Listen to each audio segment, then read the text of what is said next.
Donc, le lien vers les images d'animaux qu'on utilise, il faut taper ça dans la barre d'URL du navigateur et vous devriez arriver sur le dossier. Je vais tester ici, vite fait. Oui, c'est ça.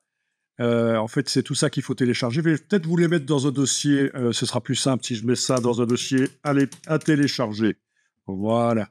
Comme ça, vous téléchargez le dossier. Parce qu'il y en a qui ont tendance à télécharger chaque fichier séparément. Ça leur prend des plombes. Donc, quand vous allez sur l'adresse fournie, vous avez un dossier qui s'appelle à télécharger. C'est lui que vous téléchargez. Voilà.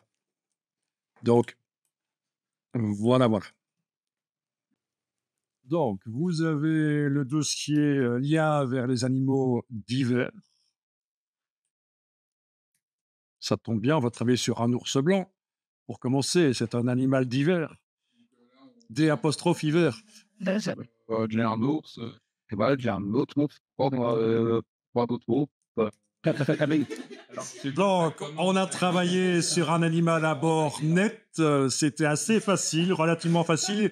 Bien qu'on n'a pas retravaillé la sélection, on a laissé faire Photoshop. Autre animal à bord net, la tortue. Voilà. On va tester sur un animal avec des bords flous. Je vous propose de travailler sur l'ours polaire. Donc ici, vous ouvrez ça dans Photoshop et on va voir ce qui se passe.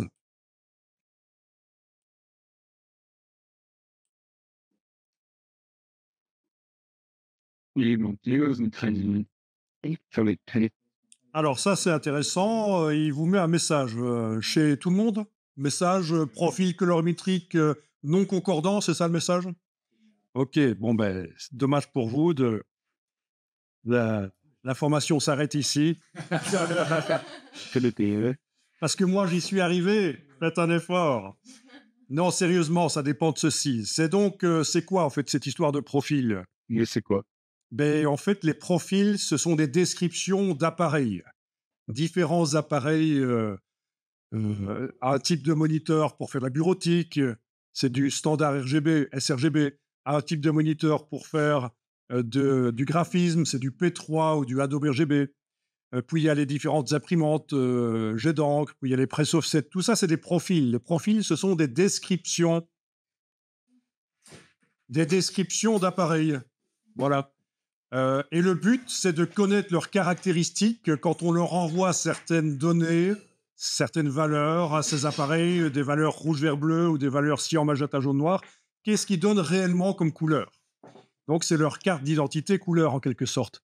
Et donc, il y a tout un système qui est mis en place dans les ordinateurs et dans les logiciels Adobe pour être certaine que quand on travaille une image, on la voit correctement. C'est une simulation de l'appareil. Photoshop fait une simulation de l'appareil final qui servira à afficher l'image. Et quand vous avez un profil, quand vous avez un message qui dit profil non concordant, ça veut dire que Photoshop est normalement réglé pour faire une simulation pour un certain appareil et que l'image a été prévue pour un autre appareil. Et alors, il faut décider qu'est-ce qu'il faut faire. Qu'est-ce qu'il faut faire? Ben oui, c'est ça en fait l'idée. Donc c'est très intéressant cette histoire de profil. Et si vous cliquez sur n'importe quoi dans le message, vous risquez de travailler l'image dans Photoshop, de faire des corrections couleurs et que vous allez imprimer ou afficher sur un autre écran, ça va être plus rouge, plus vert, plus bleu. Il y aura des décalages couleurs. Vous n'aurez pas correctement utilisé la gestion des couleurs, le color management. Donc en fait, quand vous avez le message profil non concordant, la pire des options à prendre, je pense que c'est la 3. J'ai pas le message sous les yeux, mais je pense que c'est celle d'en bas, c'est ne pas utiliser, c'est ça. Ouais. Supprimer le profil incorporé, et ça, la plupart du temps, on ne fait pas ça à moins qu'on s'y connaisse. Je pense que c'est ce qui est coché automatique. Ah oui, c'est ce qui est coché automatiquement. Donc, soit on choisit préférer le profil incorporé, soit on choisit l'option utiliser l'espace de travail Photoshop, c'est ça l'option du milieu? Bon, ben, cliquez sur préférer le profil incorporé, c'est une bonne option, je pense, dans ce cas-là. Je vais essayer ici de recréer le problème. Parce que chez moi, j'ai pas eu de problème parce que j'ai réglé Photoshop. Et vous allez d'ailleurs pouvoir le régler pour que d'office, quand vous ouvrez une image qui est prévue pour un appareil exotique, pas connu par Photoshop, ou qui est en tout cas pas celui pour lequel il est réglé actuellement, que automatiquement il ouvre l'image pour cet appareil-là. Donc allez-y, allez dans le menu édition couleur. Donc personne vous a encore expliqué ça en fait. Non, édition couleur, c'est bien. Exactement. Voilà. Et alors dans le réglage ici des couleurs, vous allez pouvoir décocher les 3 options ici, choix à l'ouverture en cas de non-concordance des profils, en cas de collage de pixels d'une image à l'autre, vous décochez. En cas de profil manquant, choix à l'ouverture, vous décochez aussi. Et alors, en tant que règle automatique, Peut-être dans les couleurs à l'écran? j'en ai pas parlé, vous vous en occupez pas. Il n'y a pas besoin. Je suis directement allé vous parler des cases ici à décocher. Parce que de toute façon, on va manuellement régler les choses. Ah, je ne dis Et donc, j'étais en train de dire qu'on va automatiser les choses que vous devez cliquer là dans les messages. On va l'automatiser. Vous cochez, conserver les profils incorporés. Dans la liste ici, RVB, CMJN, vous faites conserver les profils incorporés. Même chose pour le niveau de gris, mais c'est plus rare quand on ouvre des images qui n'ont pas de couleur. ouais, et moi, monsieur, par à l'ouverture le CMG. Voilà, vous ne pouvez pas faire ça parce que ici, au niveau du réglage, chez vous, il est indiqué certainement espace de travail moniteur, c'est ça? Ok, donc ça, j'ai pas le temps d'expliquer pourquoi. Mais choisissez plutôt sRGB ou oui, sRGB, c'est bien, c'est un standard pour commencer dans Photoshop, c'est bien. sRGB. Alors au niveau du CMJN, on va pas utiliser du CMJN beaucoup, nous, mais c'est intéressant absolument de choisir un profil de presse cyan magenta jaune noir qui soit européen, parce que les Américains impriment avec des encres cyan magenta jaune noir qui sont pas identiques à celles en Europe. J'en ai peut-être déjà touché un mot. Il faut le savoir, c'est très différent. Voilà, le CMJN, ce sont les 4 encres utilisées pour imprimer. Donc on les superpose, elles sont en fait transparentes. Et le papier derrière sert de réflecteur. La lumière traverse les encres, ce sont des filtres à lumière. Mais en fait, le cyan et le magenta aux États-Unis, Canada et Japon n'est pas exactement le même cyan et le même magenta. Donc si vous avez dans Photoshop un réglage couleur CMJN américain, ça va être très mauvais quand vous allez envoyer ça vers un imprimeur européen. Et on peut mettre lequel alors? Et donc, dans ce cas-là, il y a soit les anciens profils européens, c'est les Euroscale.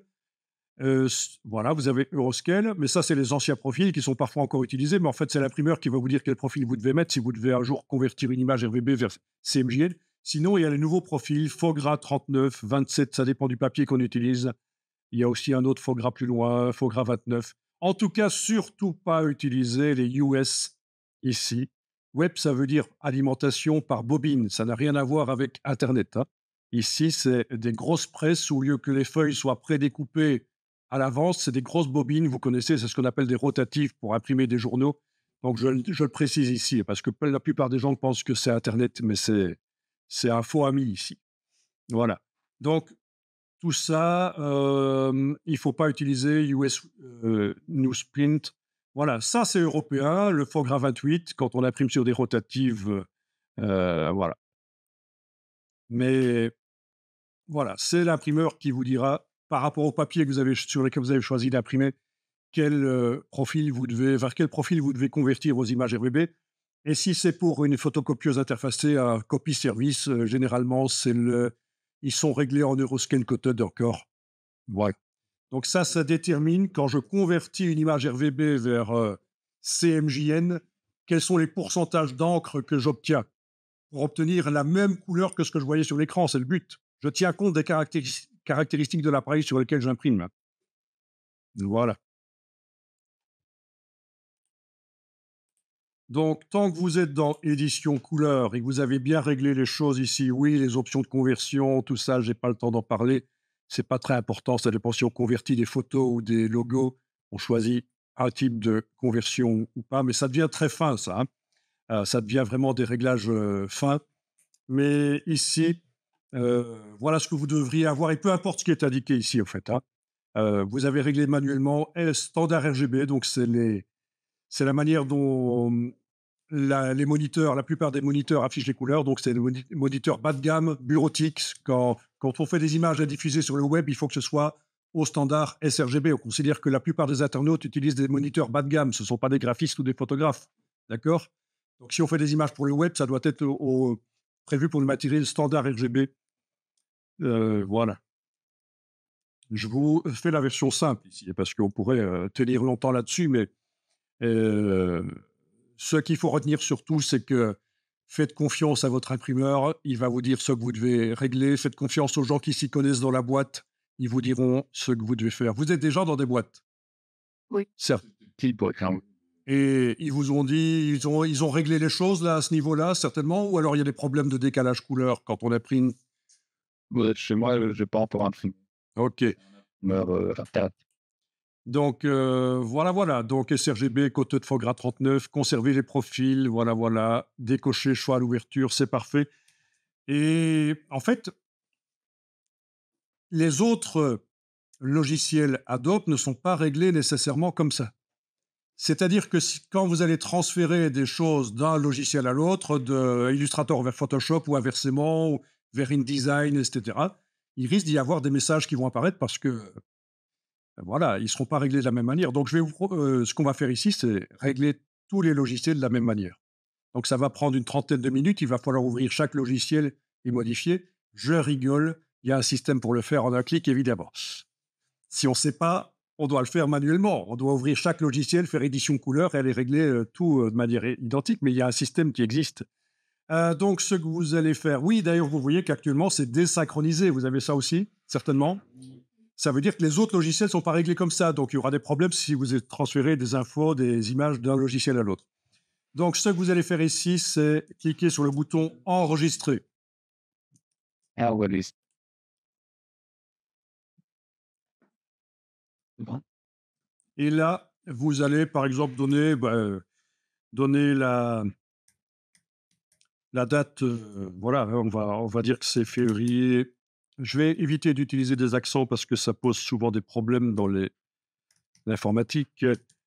Voilà. Et je n'utilise pas d'espace, mais ça pourrait marcher avec des accents ou des espaces, mais c'est juste une méfiance naturelle chez moi. On doit l'enregistrer. Il faut absolument l'enregistrer là où il vous propose de l'enregistrer, dans le dossier Settings. Voilà. C'est donc pour l'utilisateur dans la bibliothèque, dans le dossier support aux applications, Adobe Couleur Settings. Voilà, c'est là absolument. Et c'est ça qu'il vous propose. Et d'ailleurs, on voit que j'en ai déjà plein d'autres.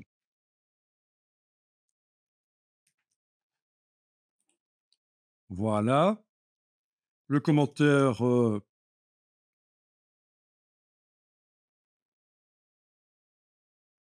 c'est pas nécessaire, c'est pas très important ici.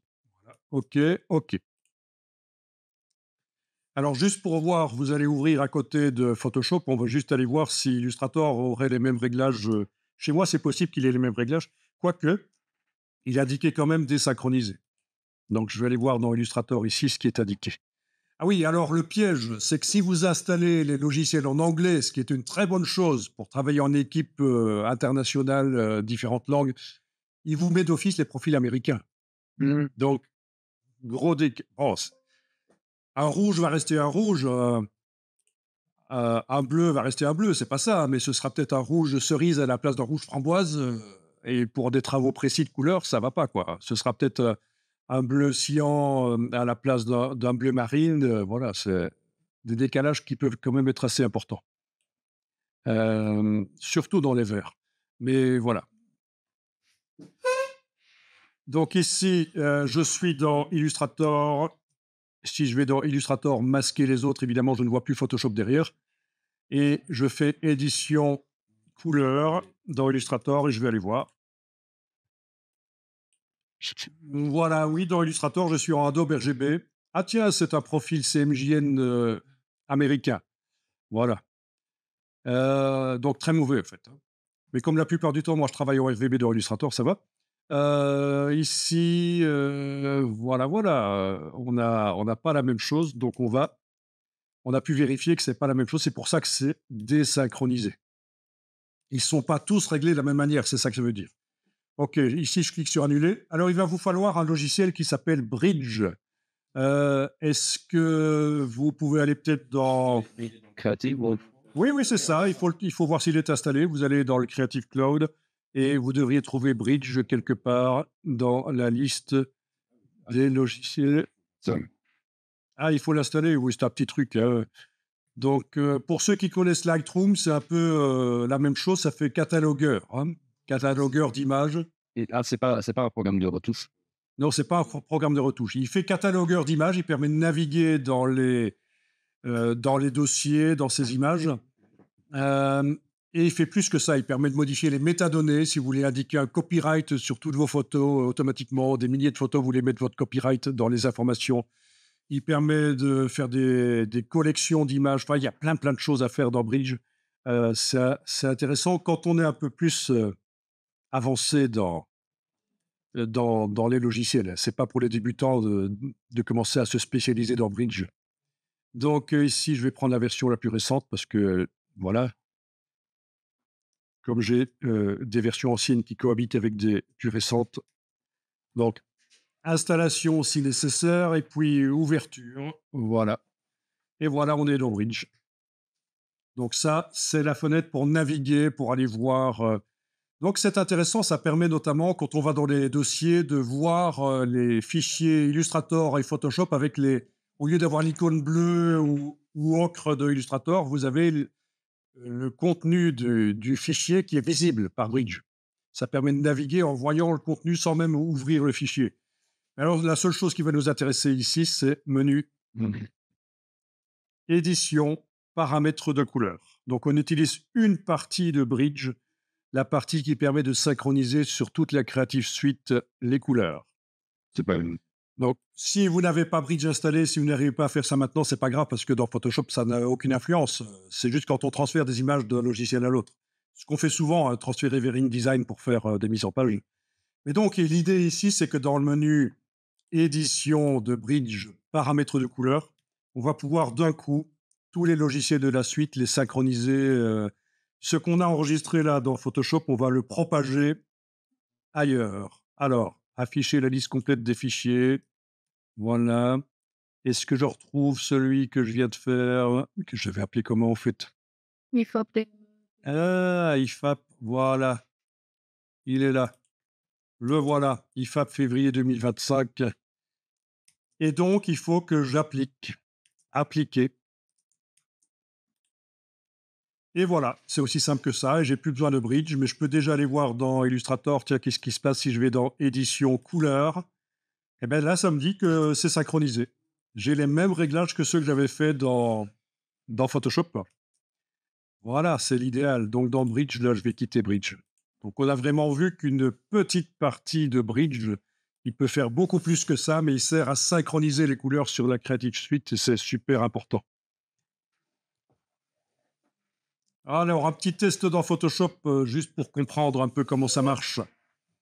Ouais, faites fichier nouveau. Bon, vous allez choisir de faire un document. Vous occupez pas des documents de départ ici, c'est pas grave. Les templates de départ, on va tout faire manuellement. Donc, par exemple, un fichier de 1000 sur 1000 pixels. Donc, un petit fichier juste pour faire un test. 1000 sur 1000 pixels. Quelle résolution? Dans Photoshop, ça n'a aucune importance, la résolution, parce que ça se gère après. Ce qui compte, c'est la définition 1000 sur 1000 pixels. Attention, pas centimètres. Couleur RVB, ça c'est important. Alors, il y a deux types de RVB, il y en a même trois. Il y a le 8 bits, le 16 bits. Quand on veut faire des euh, retouches très fines, poussées, il vaut mieux travailler en 16 bits. Ça veut dire quoi? Ça veut dire en 8 bits, ça veut dire que chaque pixel peut. On a 16 millions de couleurs en fait. 16 millions de couleurs dans l'image et ça paraît beaucoup, mais c'est pas assez pour faire des corrections très, poussée. C'est ça? 32 bits, ça pourrait être pour avoir la transparence dans le cas d'images PNG, images pink, mais dans ce cas-ci, non, c'est pour faire de la 3D, notamment de l'environnement, de la lumière par environnement dans la 3D. On a besoin de... Ça sert à d'autres logiciels, alors, c'est ça? Oui, c'est ça. 32 bits, c'est très rare. C'est très, très rare que vous allez utiliser du 32 bits. C'est pour la 3D, je vous dis, c'est pour le Global Illumination, c'est pour faire de l'éclairage dans les scènes 3D grâce à une image. Il faut qu'elle soit précise. Donc 16 bits, ce sera l'idéal. 8 bits, c'est assez ancien, mais ça marche. Ça marche. Donc voilà, le profil, ça va être le sRGB, c'est synchronisé, c'est vraiment le profil qu'on a réglé dans Photoshop. On veut faire des images, on veut que Photoshop fasse des images pour le web, dans ce cas-ci, hein, pour le standard RGB. Voilà, pixel carré, ça c'est dans le cas où on travaille avec de la vidéo. Tu dois connaître ça peut-être. Voilà. Enfin, la notion de pixel carré ou de pixels pas carrés, c'est juste, en fait, tous les pixels sont carrés et c'est juste qu'on les étire, hein. C'est l'anamorphisme, c'est ça, hein, les images anamorphiques et les images étirées. Bon, peu importe, mais voilà les réglages, hein. Et pour imprimer? Alors, si c'était pour imprimer, c'est ce qu'on va voir juste après, en fait. Mais ça dépend de la technique d'impression et du papier utilisé. Donc, si tu imprimes chez un imprimeur qui a une presse offset, tu vas choisir un papier lisse ou graineux, en gros, hein, et en fonction de ce que tu choisis comme papier, il va te dire: «Tiens, il faut convertir ton RGB, que les couleurs que tu vois sur l'écran correctes, en supposant que ton écran soit correctement réglé, tu vas convertir vers tel CMJN». Voilà, c'est lui qui va te dire. Voilà, et si c'est pour un copy service, vers Euroscale Coated, c'est certainement vers ça qu'il faudra convertir après. Mais là, on en est encore à la création d'images RGB. Voilà, on clique sur créer. Voilà. Alors, en bas à gauche, il est possible de demander d'afficher le profil du document, mais vous n'êtes pas obligé de le faire. Je vous montre juste que dans le menu en bas à gauche, ça indique pour quel appareil c'est prévu. Voilà. Donc, j'ai un écran qui est meilleur qu'un écran de bureautique. C'est un écran pour photographe, graphiste. Il est capable de faire mieux que du sRGB, mais dans Photoshop, c'est une simulation d'un écran bas de gamme. Donc, c'est ce qu'on appelle la compensation à l'affichage. Donc, il y a plein de gens qui s'achètent des écrans bien chers, capables d'afficher des couleurs bien vives, mais ils ne se rendent pas compte que quand ils créent des images au Photoshop, c'est forcément toujours du sRGB, parce que Photoshop a réglé comme ça au départ pour faire des images sRGB, parce que c'est le plus standard, c'est le plus... Mais le problème, c'est qu'ils ne profitent pas à fond de leur écran, quoi. Leur simulation, l'image là, n'est pas capable d'afficher toutes les couleurs que l'écran haut de gamme est capable d'afficher, parce que c'est une simulation d'un écran bas de gamme. Donc, au moment où ces technologies-ci sont arrivées vers l'an 2000, sur les forums, les gens disaient: «Attention, Photoshop est réglé pour faire des images pour le web». Voilà, si vous faites des images pour imprimer sur du jet d'encre ou autre chose, faites gaffe, quoi. Il faut changer le réglage. OK, alors ce qu'on va faire, c'est juste un petit 2-3 petits tests, hein. Vous allez prendre l'outil de rectangle, là, voilà. Vous allez faire un rectangle de sélection sur l'image. Faites pas trop grand parce qu'on va devoir faire différents tests. Voilà, juste un petit rectangle de sélection avec l'outil rectangle. OK. Et on va le remplir. Alors, on va aller voir dans la palette des couches. Menu fenêtre, couches. Donc, les bases des images numériques, c'est ce qu'on est en train de voir. Agrandissez bien la palette des couches pour bien voir les couches. Vous voyez que les 3 couches contiennent le maximum de lumière possible. Elles sont toutes les 3 blanches, rouge, vert, bleu. Ça veut dire qu'on a rouge 100%, vert 100%, bleu 100%. D'accord? Il me semble qu'on avait déjà vu ça, qu'on peut les afficher en couleur. On avait dit que ça ne sert à rien, parce qu'un pro ne fait pas ça, mais c'est vrai que dans les réglages, et alors c'est dans réglage quoi? Interface, oui, c'est dans réglage d'interface, les préférences d'interface, s'il est possible de cocher. Ne le faites pas parce que ça sert à rien. Je coche afficher les couches en couleur, OK, et ça vous montre que c'est bien 100% de rouge, 100% de vert, 100% de bleu. Mais dans ce cas-ci, je vais aller enlever ça parce que ça n'a aucun intérêt ici. Il faut juste considérer que l'intensité du blanc qu'on voit là, ou du gris montre la quantité de lumière. OK, alors je vais remplir, de rouge le rectangle. On y va, on va faire ça. À votre avis, quelle est la couche qui va changer? Nana. La rouge. On teste. Vous allez dans le menu édition, remplir, shift, delete si vous voulez, c'est le raccourci et vous allez choisir de remplir avec couleur. Oui, je vous montre la version, longue du remplissage, mais et vous choisissez de remplir avec du rouge. Vous avez bien le bouton T qui est enclenché là? Ça correspond. Donc T, ça veut dire que dans la barre verticale ici, c'est la teinte, c'est-à-dire, la couleur, mais sans tenir compte de sa saturation et sa luminosité. C'est juste la couleur. OK. C'est la composante, teinte. Et monsieur? Alors ici, ça indique juste quelle était la couleur qui était avant, quand on est arrivé dans la boîte. Voilà. Donc je mets la pastille, ici en haut à droite parce que en horizontal, c'est la saturation que vous voyez. Tout à fait à gauche, tout est gris. Quelle que soit la teinte qu'on choisit, ce sera toujours gris. C'est désaturé complètement à gauche et saturé complètement à droite. Et en vertical, c'est la luminosité. Quelle que soit la couleur qu'on choisit, comme teinte, ce sera toujours sombre en dessous et clair au-dessus. Voilà, donc je prends le rouge le plus saturé et le plus lumineux. OK, OK. Et voilà, vous avez la réponse à votre question. La couche rouge est la seule qui n'a pas été modifiée. Ah, c'est surprenant, hein? Parce qu'en fait, on avait du blanc, et le blanc, c'est quand on a 100% de rouge vers bleu au même endroit. On perçoit ça comme du blanc. Et on a enlevé du vert et du bleu, il reste plus que le rouge. Voilà. Donc c'est comme ça que ça fonctionne. OK, vous allez pouvoir faire d'autres sélections et remplir avec d'autres couleurs que vous choisissez comme vous voulez. Je vais vous demander qu'il y ait quand même une brune parce que les bruns, c'est, pour la démonstration qui va être faite, c'est pas mal.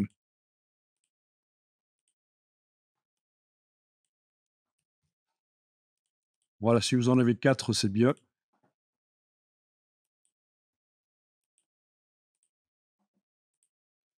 Voilà, il peut y avoir des couleurs très saturées, bien sûr. Oui, ce serait pas mal, d'en avoir une très saturée aussi. Voilà. On dirait un logo pour une banque.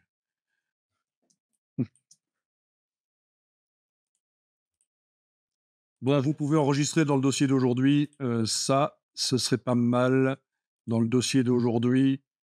Donc M02J01, c'est le nom que j'ai donné au dossier d'aujourd'hui, puisque on est au deuxième mois, premier jour du deuxième mois. Et je vais appeler ça patch RVB. Donc, ce sont des échantillons couleurs en RVB. Voilà. Et sinon, ça fonctionne pas tout à fait. Donc, en fait, chez toi, ça ne fonctionne pas parce que tu n'as que la couche rouge qui est activée. Donc, il y a deux colonnes dans la palette des couches. C'est un peu comme la palette des calques. Il y a la colonne de l'affichage et la colonne de l'activation. Et toi, apparemment, tu as cliqué sur rouge et puis tu es revenu afficher toutes les couches. Ou alors tu as fait ça, tu as peut-être, joué sur les yeux, tout simplement ici, tu as réaffiché vert et réaffiché bleu. Mais le fait est que toutes les couches sont affichées, mais tu ne travailles que sur la rouge, c'est très mauvais. Donc il faut cliquer sur le mot RVB. Voilà. Ouais. Et là, ça va marcher pour remplir les couleurs. Allez dans le menu affichage et demandez couleur d'épreuve. Il est possible que, comme chez moi, tout devient terne. Sinon, oui. Mais oui, parce que vous êtes en train de simuler la transformation de l'image vers du CMJN. Ça reste du RVB. Ce n'est qu'une simulation. Donc, dans le menu affichage, maintenant, vous pouvez retourner dans format d'épreuve. Ah oui, au fait, vous pouvez même voir qu'il est possible de simuler les daltonismes, qui ne s'appellent plus daltonisme, mais on peut simuler des déficiences visuelles dans la perception des couleurs. Donc, ça s'appelle la pronatopie, la deutéranopie. Ce sont les deux daltonismes les plus répandus, bah, testez, voilà. Ouais. Et donc ça permet de vérifier que les designs que vous faites sont compatibles avec, les daltonismes, ce qui représente quand même 5 des garçons, blancs, en fait, hein, puisque c'est génétique, hein. C'est les asiatiques et les africains, n'ont pas, ces problèmes génétiques, mais par contre 5 du type caucasien, les blancs. On est les seuls à avoir de Oui, parce que c'est un problème génétique. Voilà. Et les filles n'ont pas ça. Très rarement. Très rarement. Voilà, c'est les garçons qui héritent de ça, de leur mère. C'est transféré par transmis par la mère. Voilà. Et donc, il faut tenir compte de ça quand même. 5 de la population des garçons caucasiens qui voient mal les couleurs. Si vous commencez à mettre des titres en couleur sur des fonds en couleur, pour vous, c'est évident, mais peut-être pas pour tout le monde. Voilà. Et alors, ce qui est intéressant ici, c'est aussi le format d'épreuve. Vous pouvez simuler le CMJN. Voilà. Donc, c'est ce qu'on avait eu au départ, en fait. C'était réglé comme ça. Quel CMJN? Mais c'est celui qui est réglé dans édition couleur. Et en fait, normalement, si vous changez le CMJN ici, il y a- on va pas voir, en fait, parce que le but de la gestion des couleurs, c'est de conserver les couleurs. Donc, les plus possible les couleurs RGB, de les faire le plus possible. Voilà, donc on va pas voir, en fait. On va pas arriver à voir. Par contre, on va pouvoir mesurer. Vous voyez, le problème, c'est que si je passe d'un CMJN à l'autre, faux gras 27, je passe à 39, OK, on voit pas les couleurs qui changent. Et c'est là qu'on se dit: «Ça ne marche pas», mais en réalité, si, ça marche très bien justement parce que le but, c'est de faire en sorte que les couleurs RGB soient adaptées pour qu'elles ressemblent le plus possible à ça sur le papier, quel que soit le profil. OK, je vais remettre en faux gras, 27, c'est ce que j'avais choisi 27 au départ ou 30? 17-30. On était en 39. Ah bah, d'ailleurs, c'est facile de le voir si c'était ça ou pas. Hem, attendez un peu. Oui, faux gras 39, OK. Si je retourne dans édition couleur, je suis désynchronisé pourtant. Tiens, ça, c'est bizarre. J'ai dû changer quelque chose. C'est pas grave. Il faudra peut-être resynchroniser après. OK. Donc, vous allez, pouvoir désactiver, la simulation, donc vous allez dans affichage et vous décochez couleur d'épreuve. Est-ce que ça vous paraît clair tout ça? Oui. OK. Non, enfin, je veux dire, on a Oui, oui, c'est ça. Couleur d'épreuve, vous permet de simuler ce que vous voulez ici. Ah oui, on peut aussi aller chercher d'autres choses, hein. Il y a possibilité d'aller sur personnaliser. Il n'y a pas que ces sorties-là, hein. Toutes les sorties sont possibles, hein. Des sorties RVB d'ailleurs aussi, voilà. IP3, c'est pour les appareils mobiles. Hem, les sorties américaines, japonaises, et cetera. Voilà. Donc tout est possible. Mais donc en effet, si couleur d'épreuve n'est pas enclenchée, ça ne simule pas. Bon, ça c'est bien sympa la simulation, mais ce qu'on va faire ici, c'est et je vous rassure, on va pas rester des dizaines de minutes là-dessus, on a presque terminé. C'est vraiment le b.a-ba, hein, ici. On va demander de dupliquer l'image dans Photoshop. Image, dupliquer. Donc c'est pas comme faire une nouvelle fenêtre sur la même image, hein. C'est pas fenêtre, fenêtre, et alors c'était où, la nouvelle fenêtre? Voilà, c'est ça. Si vous avez fenêtre réorganisée, nouvelle fenêtre, ça ce sera 2 fenêtres ouvertes sur la même image. Ça peut être pratique quand on travaille dans Photoshop sur un petit détail et qu'on veut voir en même temps, dans la grande fenêtre, l'ensemble. Ça se fait aussi dans InDesign et dans Illustrator, travailler su plusieurs fenêtres sur le même document. Mais non, ici, c'est vraiment faire un nouveau document, une copie dans Photoshop. Pas sur le disque dur, mais dans Photoshop. Donc c'est image dupliquée. Voilà. Donc, OK, on va lui laisser ce nom-là, patch RVB copy, c'est bien. Voilà. Vous allez, peut-être fermer l'ours, pour l'instant. Il faut que les 2 images patch RVB et patch RVB copy qui sont ouvertes et on va demander fenêtre réorganiser Est-ce qu'il va bien vouloir le faire? Oui, 2 vignettes verticales, c'est ça, fenêtre réorganisée, 2 vignettes verticales. C'est pas pratique. C'est Ça va? Il vous met les 2 images côte à côte? euh, Super. Oui, on peut même synchroniser les zooms, et les panoramiques sur les images, hein, mais ça, c'est autre chose. Donc ce que j'ai fait ici, c'est que j'ai fermé l'image de l'ours pour ne plus avoir que ces 2 images-là ouvertes et j'ai demandé fenêtre réorganisée, 2 vignettes verticales.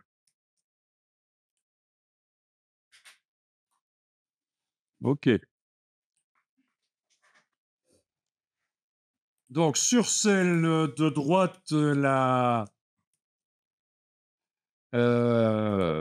copie, non, sur la copie, voilà, celle de l'original est à droite chez moi et puis la copie, il l'a mise à gauche, voilà. Sur celle qui s'appelle copie, on va, faire une transformation de RVB vers CMJN et donc pour faire ça,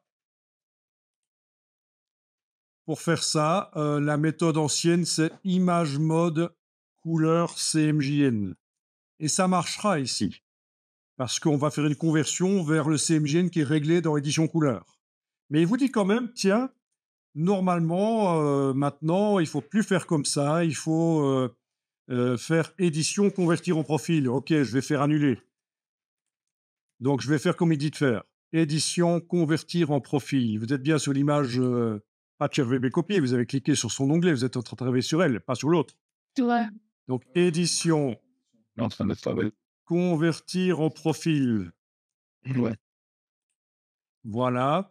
Et là, il vous propose de faire la conversion vers le foie gras 39. Donc, dans ce cas-ci, image mode CMJN, ça aurait fait la même chose.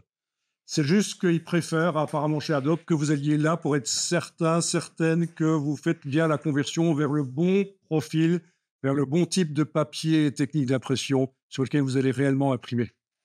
Voilà. Donc, OK. Bien. Donc, on est bon. Ce que je vais faire chez moi, ce que vous pourriez faire aussi, c'est prendre une petite feuille de papier et de quoi noter. Moi, je vais le faire sur le papier ici. Et je vais Édition. utiliser. Édition, édition. Ça fonctionne. Là, tu peux le. Voilà. Là, faut pas être tort, on parle. Ah ben forcément, on est passé d'une image prévue pour un écran à une image prévue pour de l'impression. Et l'impression ne permet pas d'imprimer autant de couleurs. Généralement, c'est plus réduit. D'accord. Voilà. Donc forcément, parce que Match, les couleurs flash. Alors il existe des possibilités parce que vous savez très bien que vous avez des posters qui peuvent être flash, des couvertures de magazines qui peuvent être flash. Mais j'utilise 6 couleurs et c'est plutôt rare. Cyan, magenta, jaune, noir, orange, vert. C'est 6 couleurs d'encre. OK. Donc il est possible d'obtenir des couleurs plus vives à l'impression, mais il faut passer par ce qu'on appelle l'hexachromie. Et alors, il se trouve que vous en voyez souvent de l'hexachromie parce que dans les publicités que vous recevez dans vos boîtes aux lettres, vu que c'est imprimé à des millions d'exemplaires, ils peuvent se permettre l'investissement, la préparation d'imprimer en 6 couleurs. en ligne d'approche, ça doit peut-être quand même une prise. Sauf si on imprime en grand nombre avec une technique d'impression qui s'appelle l'héliogravure. Et voilà, c'est l'hexachromie, c'est ce qu'on voit ici, c'est 6 encres. Si vous voulez un jour faire des posters de l'impression avec des couleurs vives, il faudra passer par de l'hexachromie. C'est la solution. Si on imprime avec une technique de l'encre liquide et des cylindres en cuivre, ce qui s'appelle l'héliographie, l'héliogravure, en fait, voilà, c'est pas de l'offset. C'est prévu pour des impressions en très grand nombre parce que ça demande de la préparation. Il faut préparer les rouleaux au laser. Mm. Mais ça vaut la peine. Les choses qui sont distribuées en millions d'exemplaires, ça vaut la peine, en fait, de passer par là. Voilà. On voit ici un cylindre en cuivre en train d'être gravé, en fait, pour l'héliogravure. OK. Et donc, voilà. Mais c'est normal que ça ternisse ici parce que c'est du cyan, magenta, jaune, noir. Donc, avec des encres en plus qui sont bas de gamme de l'imprimeur, des encres économiques. C'est pas des encres, cyan magenta, qui sont très vives. OK, donc pourquoi est-ce que j'ai sorti le petit papier pour prendre des notes? C'est parce que je voudrais prendre des notes ici, aller mesurer avec la pipette. Donc la pipette qui est là, par exemple, voilà, la pipette, vous la voyez? Mmh. Donc quand je vais, demander menu fenêtre, information, la palette des informations. Menu fenêtre, information, voilà, je vais la détacher. OK. Quand vous mesurez la couleur là, il vous dit, une certaine valeur. Ah, il donne les mauvaises dans les 2. Oui, alors là, oui, oui, 87 231 162. Je vais noter ça chez moi. La valeur RVB de ce patch vert, je vais noter.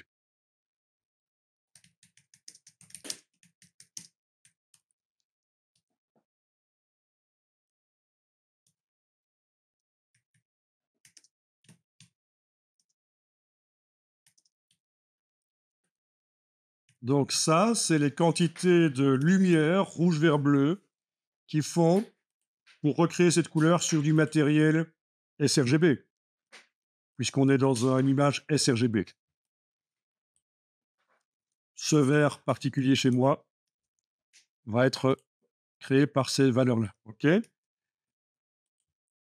Et alors, en bas, on va aller mesurer sur l'autre image le même vert, et c'était du foie gras 39. Voilà. Qu'est-ce que ça dit si je prends la pipette et que je vais mesurer le vert chez moi, le vert?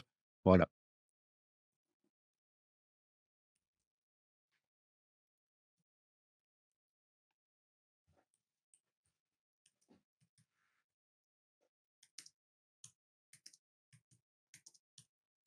On pourrait le faire pour les autres échantillons aussi, mais si vous comprenez déjà ceci, c'est pas mal. OK, c'est bon? Bon, je vous montre autre chose. Regardez et vous allez tester après si vous voulez. Open your eyes. Ouvre tes yeux. On pourrait tenir des jours sur ces explications, mais il faut, voilà. C'est pas une spécialisation ici technique, couleur, donc c'est juste une sensibilisation. Donc regardez ceci, je reprends mon image de départ, la patch RVB, je demande à nouveau image, dupliquée. OK, il va me l'appeler copie 2. Bien. OK, je vais demander fenêtre réorganisée, cette fois-ci 3 vignettes verticales. Voilà. Donc, j'ai l'original, le RVB qui est là à droite, la première image sur laquelle on a travaillé qui est là à gauche, et la copie que je viens de faire est là au milieu. Et là, je vais lui demander édition, convertir en profil, et je vais, indiquer cette fois-ci du faux gras 27 et pas du 39. Ah, je vais peut-être même aller vers du papier graineux, du uncoated, parce que ça va peut-être être un peu trop proche le 27 par rapport au 39. On a ici un peu plus loin le uncoated, le 29. D'accord? Au lieu du papier lisse, ça va être du papier graineux, non pelliculé, il n'y a pas d'une couche de kaolin dessus, voilà, bon. OK, c'est fait. Donc c'était du faux gras 29. Et quand je vais mesurer ici, comment est-ce qu'il faut recréer? C'est tenter de recréer ce verre-là, RVB, sur du papier graineux. J'ai ces valeurs-là qui sont indiquées, 55 0 47 0 chez moi. Donc, c'était du 29, c'est bien ça. Donc, c'est les quantités d'encre cyan, magenta, jaune, noir. Et on voit que pour le papier, donc la norme, le profil faux gras 29, il faudra moins d'encre cyan et moins d'encre jaune pour recréer la même couleur. Voilà. Donc, vous comprenez le principe? Voilà, voilà. Pourquoi est-ce que Mais donc, information ici vous indique, que c'est du 8 bits parce que l'image, est une image 16 millions de couleurs. Voilà. C'est une image 16 millions de couleurs. Chaque pixel n'est décrit que par 8 interrupteurs informatiques. En fait, 3 fois 8. On n'a pas changé de temps. Ah non, on n'a pas changé. Ah non! Ah, pourquoi? Ah oui, ce serait en milliards de couleurs alors. Voilà. C'est comme le loto en fait, hein. Cette histoire de profondeur de pixels, c'est comme le loto, je vous montre vite fait. Donc dans une image 8 bits, qu'on appelle aussi, donc c'est 8 bits par couche, qu'on appelle aussi une image 24 bits. Bit, ça veut dire binary digit. C'est juste un interrupteur informatique, 0 ou 1. Vous voyez? C'est l'abréviation de binary digit. Voilà. Eh bien, on a chaque pixel, un pixel par exemple. Un pixel, il va être défini par la valeur rouge avec une certaine intensité lumineuse qui va être définie par 8 interrupteurs informatiques. Alors là, je fais au hasard, hein, mais c'est ce principe-là. Non, pas 3 idiots. Uniquement des 0 et des 1. OK. Là, j'en ai 8. OK. Ce sera la même chose pour la valeur de vert de ce pixel-là. Voilà, mais ce sera peut-être un peu différent, bien sûr. Ça va. Voilà. OK. Et pour la valeur de bleu. Donc, ça, c'est ce qu'on appelle une image 24 bits parce qu'il y a en tout 24 interrupteurs qui déterminent la couleur du pixel. Chaque pixel, il a pas deux idiots, t'as dit. Chaque pixel, il a 24 interrupteurs informatiques. Et l'image. Waouh! Ah, vous l'avez dit, hein. OK. Et donc, l'image 16 bits, ça va être le même principe, sauf que vous avez compris qu'il y aura 2 fois plus pour chaque pixel, hein, il y aura 2 fois plus d'interrupteurs informatiques. Voilà, pour le vert, le rouge, le vert, le bleu, il y a 16 interrupteurs informatiques. Donc, c'est ce qu'on appelle aussi une image 48 bits. Du coup, vous avez compris, hein? Si c'est 16 bits par couche, 3 fois 8, 3 fois 16, 48. On est d'accord? Donc, voilà. Mais on parle souvent de par couche, hein. Voilà, comme ça, vous avez l'info. Ça répond à la question. Et donc, quand vous scannez un document avec un scanner, il vaut mieux scanner en RVB 16 bits. Vous aurez beaucoup plus de nuances quand on doit modifier et c'est ce qu'on appelle la profondeur de pixels, en fait, hein, ça.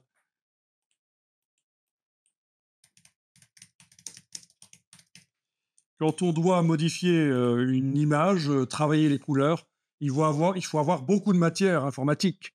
Donc, c'est beaucoup mieux le faire sur une image en milliards de couleurs. Oui, pourquoi je parle de milliards de couleurs? C'est parce que ceci, il y a 16 millions de combinaisons possibles avec 24 interrupteurs, tandis qu'avec 48, il y en a des milliards. C'est comme le loto, hein. Vous ajoutez un chiffre ou vous retirez un chiffre, une boule, vous ajoutez une boule ou vous retirez une boule, ça modifie considérablement le nombre de chances.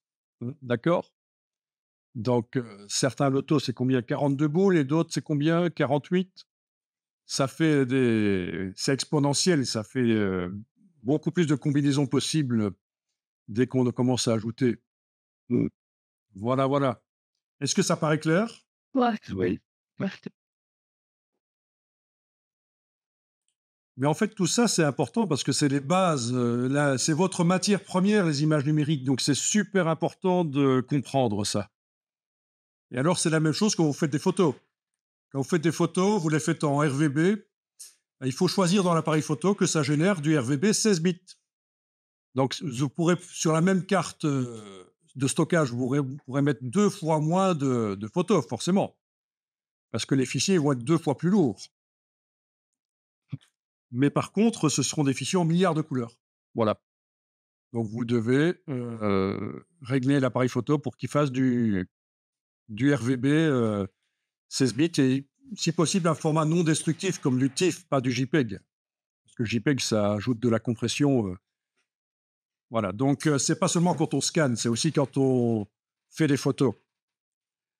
Beaucoup mieux pour faire les retouches après, les corrections couleurs, sinon ça commence à pixeliser, on commence à voir les pixels, c'est moche. C'est ça le problème avec les images, 8 bits, par couche.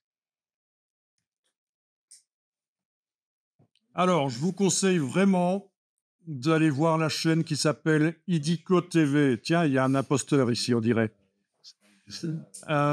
Idico TV, c'est sur YouTube évidemment, et ça vous explique plein de choses basiques, notamment au niveau des tailles d'image. Quand on parle de taille d'image, tiens, cette image, elle est grande. Ça veut rien dire. Ça veut dire quoi qu'elle est grande? Ça veut dire que le fichier, il est lourd, il est gros, ou ça veut dire qu'en centimètres, elle est grande, ou ça veut dire qu'en nombre de pixels, elle est grande, ou ça veut dire que la densité des pixels, la résolution est grande. Donc, il y a 4 types de tailles possibles. Ici, il ne vous parle pas de la taille des fichiers, il vous parle des 3 tailles des images quand elles sont ouvertes dans Photoshop et avec une petite explication de débit. La taille en centimètres, la taille en pixels et la densité des pixels par pouce, la résolution. Donc, voilà, par exemple. Et alors, ce que je voulais vous montrer, c'est que parmi toutes les petites vidéos qu'ils ont, il y en a une qui parle spécifiquement de ce dont on vient de parler, la profondeur de l'image. Donc, le nombre de bits par pixel, par couche. Voilà. Donc, ça dure 2 minutes 20. Il vous explique le principe de profondeur de l'image. Donc, c'est super important. Moi, en tant que débutant, je suis passé par ce genre de choses, ce genre d'explications qui m'ont vraiment aidé par la suite, parce que sinon, on ne comprend pas ce qu'on fait. À un certain moment, on fait des erreurs, ça dégrade la qualité de l'image, on ne comprend pas. Voilà. Donc, le lien vers les images d'animaux qu'on utilise, il faut taper ça dans la barre d'URL du navigateur et vous devriez arriver sur le dossier. Je vais tester ici, vite fait. Oui, c'est ça. En fait, c'est tout ça qu'il faut télécharger. Je vais peut-être vous les mettre dans un dossier. Ce sera plus simple si je mets ça dans un dossier à télécharger. Voilà. Comme ça, vous téléchargez le dossier, parce qu'il y en a qui ont tendance à télécharger chaque fichier séparément. Ça leur prend des plombes. Donc, quand vous allez sur l'adresse fournie, vous avez un dossier qui s'appelle à télécharger. C'est lui que vous téléchargez. Voilà. Donc, voilà. Voilà, je ferme tout ça. Je vais peut-être enregistrer quand même les images là, qui n'existent que dans Photoshop. Et qu'il propose de les enregistrer quand je vais les fermer, forcément. Et je vais aller rouvrir l'image de l'ours.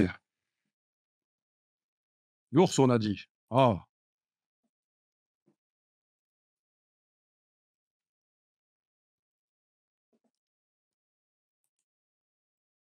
ah tiens, il est en train de s'en mêler les pinceaux, on dirait.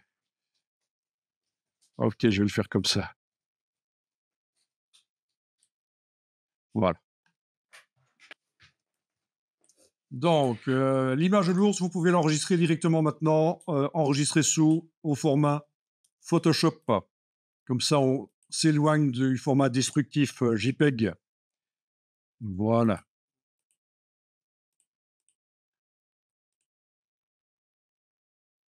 Donc le but ici, c'est de sortir l'ours de son décor, comme on a fait pour l'hippopotame. Donc on va faire la même technique.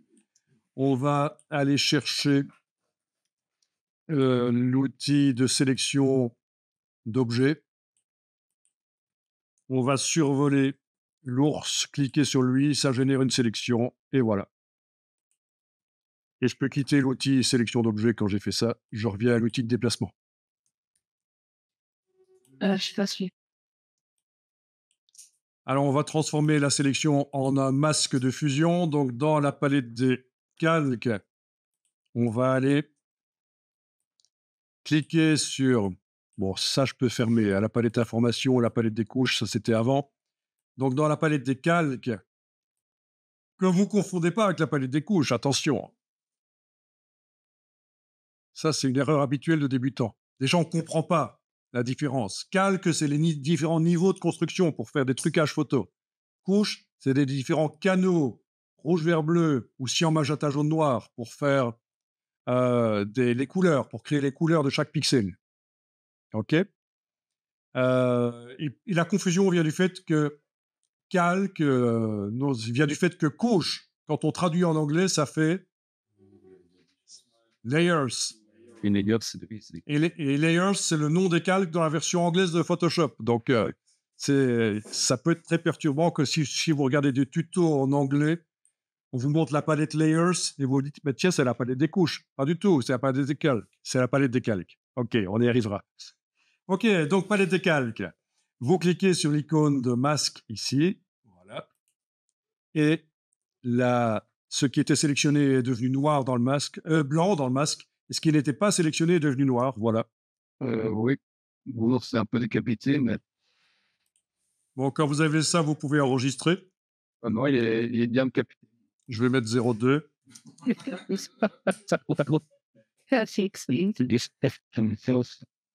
Donc, est-ce que j'imagine que vous avez comme moi l'ours qui est sélectionné, enfin, qui est masqué maintenant, puisqu'on a transformé la sélection en masque. Mais c'est quand même, ça vous paraît pas un peu net, ça, tout ça? Normalement, il est un peu plus duveteux, cet ours, hein, et c'est quand même fort net. Donc, ça foire un peu. Donc, on va aller régler ça. Tiens, il y a un orteil qui est disparu, ça, c'est juste un petit peu. Vous avez la même chose que moi? Il n'a pas vu l'orteil? Oui, il a disparu, oui. Ok, bon, ceux et celles chez qui ça a disparu, voilà, il va falloir. Oui, c'est bon, je l'ai pas vu. Ok, ici. Coupé d'orteil. Mais figurez-vous que si on fait, oui, parfois si on fait sur PC ou sur Mac, ça donne parfois des résultats différents, les choses, mais à cause du gamma, le réglage de contraste Oui. du système. Mais ici, vous avez tous et toutes le problème, ben, réglons ça. Alors, quand un calque a un masque, il faut décider si on travaille sur la partie couleur ou sur la partie masque. Ici, il faut que ce soit ceci qui soit encadré, la partie masque. Vous allez activer le pinceau normal, donc pas le pinceau à turlute ou à super turlute. Le pinceau à turlute, ça vous fait rire, mais pourquoi? Et alors, vous allez déterminer bien sûr la dimension du pinceau avec CTRL Option, CTRL Alt sur le clavier. Qu'on soit sur un Mac ou sur un PC, c'est les touches CTRL Option. Clic gauche quand on est sur un Mac. Si on est sur un PC, c'est clic droit. Et on appuie, on bouge de gauche à droite, c'est la dimension de la brèche. De haut en bas, c'est la dureté. Il nous faut dessiner en quoi, à la place de l'orteil qui n'apparaît pas là, qui est masqué. Pourquoi est-ce qu'il est masqué d'ailleurs? Si vous allez le voir, si vous faites Alt-clic sur le masque, ça va afficher le masque en grand. C'est parce qu'il y a une tache noire à cet endroit-là. Alt-clic, Option-clic sur le masque. Vous voyez ça? Donc, OK, il faut être en affichage, pas du masque uniquement, mais de l'image. Et donc, il va falloir dessiner en blanc pour faire apparaître, puisque c'est ce qui est blanc dans le masque qui fait apparaître. Donc, il faut du blanc dans la case de premier plan. Voilà, il suffit de passer comme ça et c'est bon. Voilà. Est-ce qu'il y a d'autres endroits où il y a des choses qui ont disparu? Bon, non, non, mais quoi? C'est bon, c'est bon, c'est bon. Non, je vois que dessiner en blanc. Ouais, on va dire en noir. En blanc, parce que ce qui est blanc dans le masque, c'est ce qui fait apparaître. Alt et clic, faut se. Non. D'ailleurs, faut que c'est en direct. Bah, faut que c'est. Oui, si tu cliques dessus, si tu fais Alt, par option, tu cliques juste dessus. Je sais pas. Ouais, maintenant, on n'a pas obligé de te mettre comme ça. Oui, en fait, oui. Enregistrer l'image. Vous enregistrez l'image sous un certain nom. Moi, j'ai enregistré sous le nom 03. Et tout de suite après, je vais enregistrer sous le nom 04 parce que je veux surtout être certain de garder la version telle que je la vois là maintenant. Donc, j'enregistre 2 fois de suite 03 et puis 04. Vous voyez, l'idée, c'est que la 03, je suis certain de ne pas la modifier par erreur parce qu'on risque d'avoir besoin de la récupérer. Donc, je suis maintenant à la 04. Bon. Donc, c'est enregistré 2 fois de suite. Et alors, on va aller forcément régler la question du flou sur le bord. Mais c'est pas si simple que ça, parce que c'est un animal qui est certainement plus flou à certains endroits, à l'arrière des pattes, sous le, sous le ventre, là. Il est certainement plus flou, vous voyez ce que je veux dire, plus dufteux que à cet endroit-là sur le museau. Logique, hein. Il y a des mini-poils, là, hein. Et le nez, surtout. Voilà, c'est surtout l'endroit du nez. Donc, on ne peut pas se permettre d'appliquer un flou identique partout. Donc, on va voir comment faire facilement. Le pinceau chez toi, quand tu l'utilises, tu ne vois pas. Et les autres, vous pouvez lui dire quel est le problème en fait? Pourquoi ils ne voient pas le pinceau? Pourquoi est-ce qu'ils voient une petite croix comme ça à la place? Quel bouton? Verrouillage majuscule, le caps lock. La question habituelle des débutants dans les forums. Mais le rond, c'est bien ça. C'est ça que tu ne vois pas. Ouais. Mais la touche verrouillage majuscule enfoncée, on ne le voit pas. C'est le pointeur précis. Non, Donc, il faut la désactiver. non. C'est vrai. Mais il est peut-être trop petit. C'est peut-être pour ça. S'il est petit comme ça. Oui, apparemment, chez toi, il y a quelqu'un qui est allé modifier ça. Pour quelle raison? Dans les réglages, en effet, on peut choisir comment on voit les choses. Enfin, Voilà, c'est dans la partie curseur des préférences ici. Alors, pourquoi est-ce que quelqu'un est allé demander qu'on soit en standard systématiquement? on peut pas être réel de la fois. Bizarre, bizarre. Point de standard, ça marche. Pour l'instant, l'autre mis sur 100. Lui, il était en standard. Et donc, comme on le voit ici sur l'icône qui lui permet de comprendre ce qui se passe, il voyait le pinceau en permanence. Donc, le problème, c'était pas la touche verrouillage majuscule dans son cas, c'est qu'il y a un Zozo qui est allé modifier ça avant. OK. Point de standard, c'est comme ça que Photoshop est réglé normalement. Voilà. Ça marche maintenant, tu le vois. Donc, le masque et la partie qui est encadrée, c'est sur le masque qu'on travaille. Donc, il y a plusieurs manières d'arriver là où on va arriver, mais ce que je vous propose, c'est sélection, menu sélection en haut de l'écran, sélectionner et masquer. Donc, on arrive dans une grande boîte, et là, en effet, vous n'avez pas tous et toutes la même chose que moi, parce qu'en fait, l'affichage n'est pas nécessairement le même. Vous arrivez avec le fond rouge, peut-être, ou le fond noir? Qu'est-ce que vous avez, vous, en fait? Au début, c'était pelure d'oignon. Voilure d'oignon. OK, donc écoutez, le mieux, ce serait peut-être de passer en cadre de sélection actif. Non, parce que ça me fait une sélection. Ouais, sur noir, ça paraît bien. Ou sur calque. Sur calque, c'est bien. Oui, sur calque, c'est bien. Allez-y sur calque. En fait, Bon, ça, c'est juste la manière dont on visualise les choses. Alors, ici, vous avez le rayon. Quand vous augmentez, ça augmente le flou. Donc, il va falloir s'intéresser pas trop au museau pour l'instant. Intéressez-vous plutôt au, au reste. Voilà. C'est le flou de la sélection. Alors ici, il se trouve qu'il était sur un fond blanc. L'ours, et ça pose pas trop de problèmes, mais quand vous aurez affaire à des sujets qui étaient sur un fond coloré, vous allez voir que c'est pas évident que ça marche aussi bien que ça.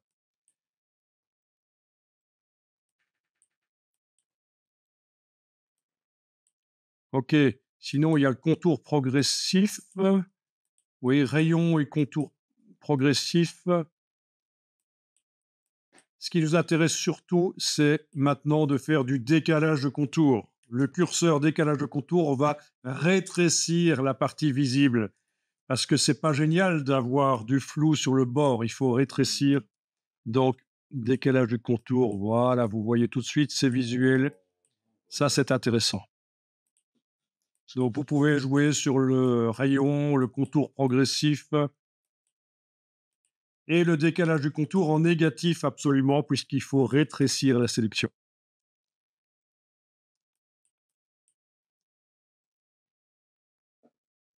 Ça, c'est une des améliorations de Photoshop qui rend les choses plus faciles. Le problème, c'est que vous voyez sur le museau, c'est flou aussi. Bah oui, parce que ça se met partout, le flou. C'est pas grave, oui, sur l'oreille aussi. C'est pas grave, on va régler le problème après. That's the Donc, la fenêtre des propriétés est partie chez toi. Essaye d'aller dans le menu fenêtre et demander propriété. Oui, et des fois, j'ai la couleur nuancée optique qui se... selected. Il faut détacher le panneau propriété. Voilà.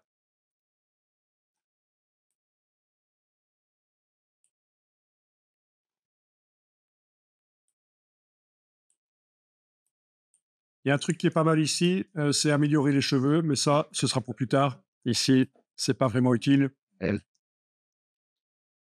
Il y a des possibilités de retouche, mais bon, moi je propose dans un premier temps pour comprendre comment ça fonctionne déjà d'utiliser ces 3 curseurs-là.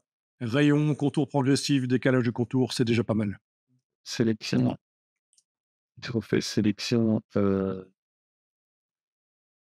Familier. Donc tant que vous n'avez pas cliqué sur OK ou sur annuler, mais c'est sur OK qu'il va falloir cliquer, vous êtes toujours dans le filtre géant sélection et sélectionner et améliorer le masque. Réduire la fête. Ta résolution d'écran est trop faible et alors le bouton OK est trop en bas. Et tu n'arrives même pas à descendre tout en bas pour les paramètres OK. Parce que bon, si c'était que ça, il suffirait d'enfoncer la touche entrée sur le clavier, ça fait OK certainement, mais bon, on va régler le moniteur. Hein. Il y a Problème de moniteur. certainement que c'est un problème de moniteur. On va aller voir ça. On va peut-être aller voir, oui, déjà par le moniteur, oui. Mais non, mais je crois qu'en plus, j'avais Bon, configuré dans Photoshop comme sur un Windows. tu vas sur le menu pomme, réglage système. Là-dedans, tu descends jusque moniteur. J'y vais par là parce qu'il est peut-être sur le dessus de l'écran aussi pour toi, mais pas certain. Et tu vas choisir la résolution qui va peut-être apparaître sous une forme de 3 icônes. Ce sera peut-être pas une liste de résolutions comme ceci, mais ce sera 3 icônes, petit, grand, moyen. Voilà, il faut choisir petit alors. Ah oui, oui. La Rollex Max. Donc tu dois choisir une résolution plus élevée que la résolution actuelle. Voilà. Sur maximum. Ah, et le maximum chez toi est combien? 1920. 1920, 1080. Bon, normalement, ça doit passer sans problème. Et tu as malgré tout le problème de ceci. Bon, dans ce cas-là, La mise à l'échelle, 125% recommandé.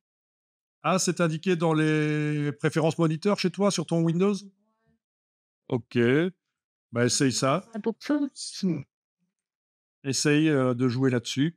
Sinon, touche entrée sur le clavier, en effet, ça valide. Et alors, on a certainement dans les préférences de Photoshop interface la taille de l'interface quelque part. Non, il n'y a pas la taille de l'interface. Oui, ce qui pourra peut-être aider, donc c'est dans la partie interface, on voit qu'on peut modifier la taille de la police et on peut régler l'échelle de l'interface en fonction de la police. Mais ça va certainement nécessiter un redémarrage peut-être. Je teste. Tiens, si je prends grand comme police, OK. Non, ça change pas pour l'instant et il faut certainement redémarrer. Voilà. Donc, c'est ce que je vois ici pour modifier l'interface, si jamais l'interface est trop petite ou trop grande sur l'écran par rapport au nombre de points d'écran. Voilà. Ça va? Vous en sortirez? C'est Ça, c'est autre chose. Dans les réglages d'interface, tu dis? Dans l'espace. une phase de... Espace de travail. Réduire automatiquement les panneaux d'icônes. Oui, ça, à mon avis, c'est pour les réduire, pour que les panneaux d'icônes, là, sur le côté, deviennent plus petits de manière automatique. Je n'ai jamais utilisé, mais ça n'a pas de rapport avec vraiment la taille de l'interface, je pense.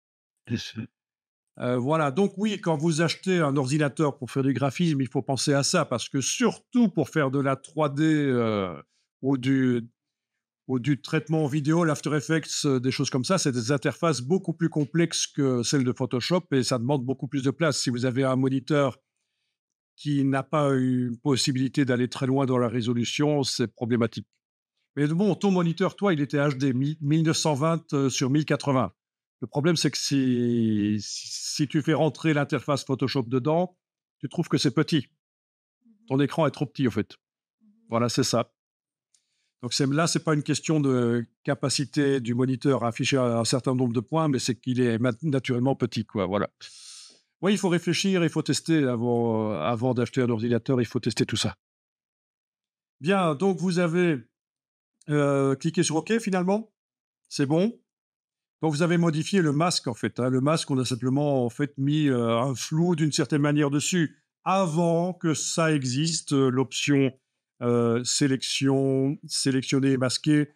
On appliquait des flous directement sur le masque. C'est une technique qui existait déjà depuis longtemps. Donc vous avez, j'imagine, tous et toutes le même problème que le museau est devenu flou, c'est foireux. Ça, c'est le genre de choses qu'on voit souvent dans des trucages photos pourris. Euh, Ok, on a un flou sur le bord, sauf que aux endroits de l'objet ou l'animal ou le sujet qui n'est pas censé être flou, qui est censé être net, c'est quand même flou. Ça vous dit quelque chose, ce genre de choses? Vous avez certainement déjà vu. Donc voilà ce que je vous propose comme solution. Vous allez dans le menu Fenêtre historique. Donc nous avons utilisé la palette historique précédemment. Vous savez que ça enregistre tout ce qu'on fait sur l'image, en fait. Hein. Voilà. Menu Fenêtre historique.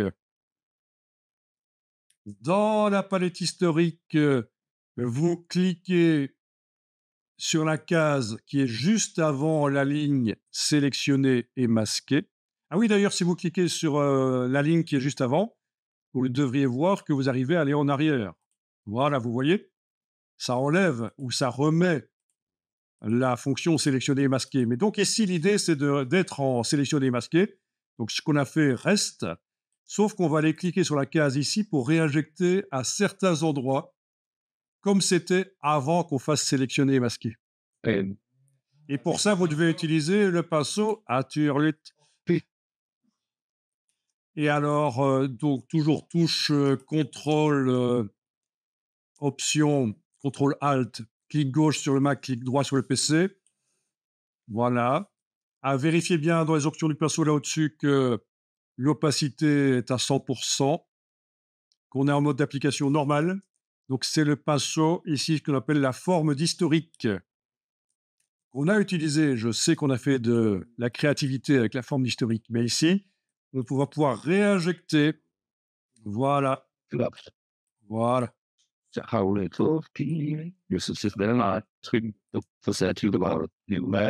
On réinjecte la netteté, sauf que c'est trop net. Vous n'avez pas l'impression que maintenant c'est trop net?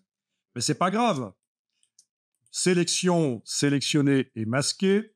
Je rejoue sur les valeurs de rayon, etc. pour mettre la valeur qui me convient. OK. Dans la palette historique, je vais venir juste avant le sélectionner et masquer ici. Du réglage. On clique sur OK. Donc voyons ce que ça donne juste avant. Oui, c'est ça en fait l'idée ici maintenant, c'est qu'on fait l'inverse. Ah ah. On va en arrière. Donc vous voyez, je vais en arrière. Donc le flou que je viens de mettre là n'existe plus. On est d'accord? Je mets la case vide en face de ce que je viens de faire, du sélectionner masqué. Je vais l'injecter à certains endroits. Voilà. Voilà. Ah oui, là, il fait une petite gymnastique de l'esprit, en fait. Hein. Avec ça, vraiment, vous êtes paré, en fait, hein, parce que c'est le gros problème. C'est qu'on a souvent affaire, chez les animaux notamment, une partie est à poil très court et une partie est à poil très long. Et donc, quel que soit le réglage que vous mettez dans sélectionner masquer, c'est jamais bon. Quoi.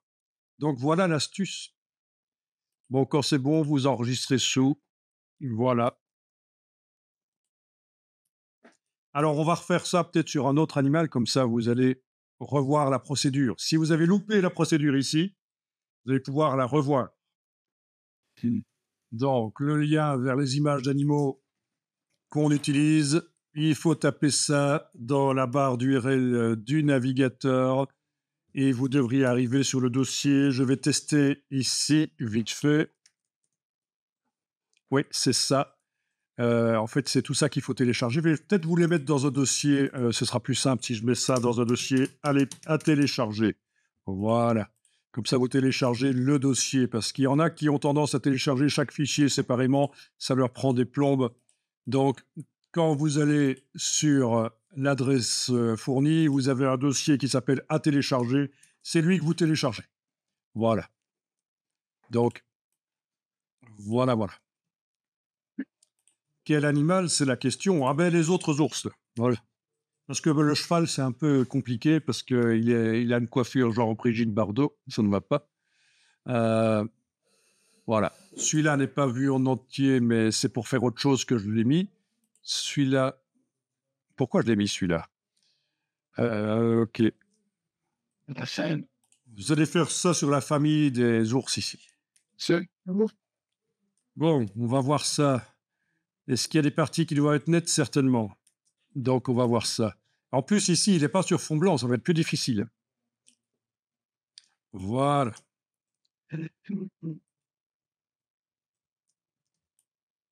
Donc, vous en êtes tous là, pas de problème. L'image n'est pas terrible au niveau de qualité, mais enfin, on va quand même faire une sélection dessus.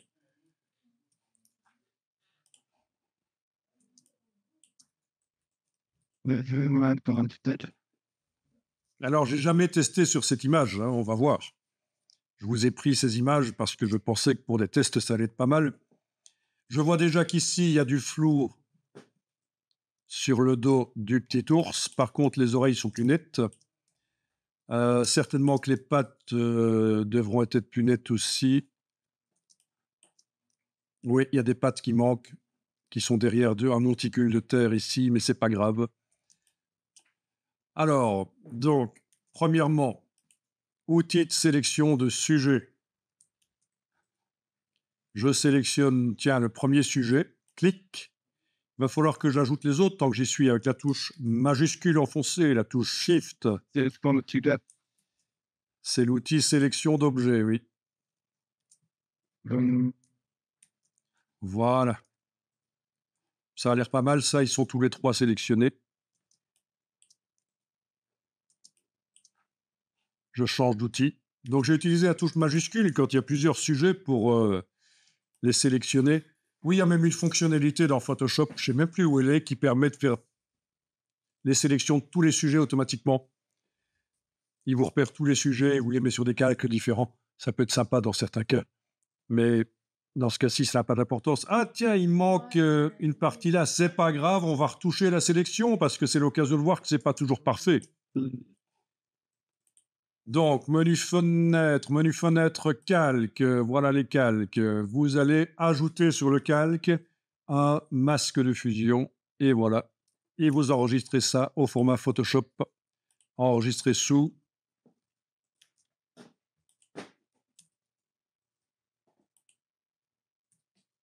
Au format Photoshop, vous voyez.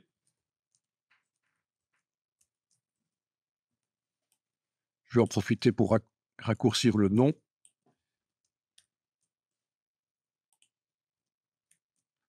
Format Photoshop.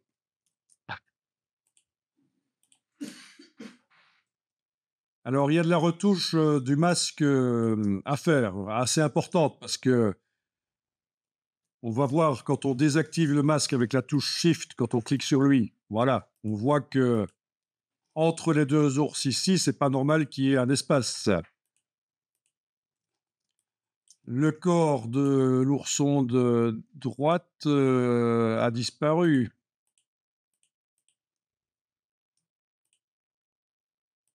Ok, donc il y a des problèmes. Donc on va régler les problèmes en dessinant au pinceau pour faire réapparaître certaines choses. Alors, ce qui se passe chez toi, c'est que tu as cliqué une première fois, tu as obtenu un masque de fusion, puis tu as cliqué une seconde fois et tu as obtenu ça. Et c'est ça qui t'ennuie. Tu le prends et tu le mets à la corbeille. Et en fait, c'est un masque vectoriel. Voilà. Oui, parce que sur le même calque, on peut avoir un masque de fusion et un masque vectoriel, ou uniquement un masque de fusion, ou uniquement un masque vectoriel. Oui, c'est l'erreur habituelle, hein. On clique plusieurs fois et puis on a ce truc qui apparaît. Mais en principe, ça ne posait pas de problème. Est-ce que là, ça marche maintenant chez toi? Ouais, ouais. Voilà. Oh, Donc, ce qui va être montré ici est vraiment super intéressant. On va retoucher le masque, donc il faut absolument qu'il soit encadré. Mais on a un problème, c'est qu'on ne voit pas le reste de l'image. On ne voit pas vraiment où il faut dessiner au pinceau pour faire réapparaître des choses, jusqu'où il faut aller. Donc voilà l'astuce, retenez bien ça. C'est une super astuce. On va désactiver le masque avec la touche Shift, comme ça. Voilà. Donc vous ne savez toujours pas là où il faut dessiner dans le masque. Techniquement, on peut dessiner dans le masque. C'est pas parce qu'il n'est pas affiché, c'est pas parce qu'on ne voit pas son action sur l'image qu'on peut pas dessiner dedans. On peut dessiner dedans, mais ça ne nous aide pas plus de l'avoir désactivé. Et ça, c'est la super astuce qui arrive. C'est pas moi qui l'ai inventé. Menu fenêtre, couche. On va chercher la palette des couches. Et dans la palette des couches, vous allez afficher le masque. Et là, vous avez les parties noires du masque qui apparaissent en rouge. très bien. Donc, premièrement, le masque doit être encadré. Deuxièmement, on l'a désactivé en cliquant sur lui avec la touche majuscule. Troisièmement, dans la palette des couches, on est allé afficher l'œil en face de la couche du masque. Est-ce que tout le monde en est à ce stade-là? Et donc, en effet, sur certaines images, le fait que ça s'affiche en rouge transparent ne conviendra pas. Il faut modifier. Est-ce que d'abord, vous savez pourquoi il vous met du rouge transparent? C'est bizarre. Pourquoi du rouge transparent? Fait que c'est Non, c'est pas ce qui rend le meilleur contraste, parce que l'œil est performant surtout dans les verts. Donc, c'est pour bien voir les choses. Et le pire, c'est les bleus. Il y a très peu de récepteurs d'ondes courtes sur la rétine, donc quand quelque chose est bleu, on ne voit pas bien le détail. Et quand c'est vert, on le voit très bien. Mais donc, c'est pas la réponse. Il faut comprendre que Photoshop, c'est juste un transfert des techniques traditionnelles existant avant. Donc, avoir des c'était quelque chose. avant, quand on faisait de la photo en labo, la rubylite, ça vous dit quelque chose? Voilà, le masquage par rubylite. Et voilà, et c'est pour ça que le rouge transparent, on l'utilise dans Photoshop au départ pour le masquage. Là, tu m'y as pas.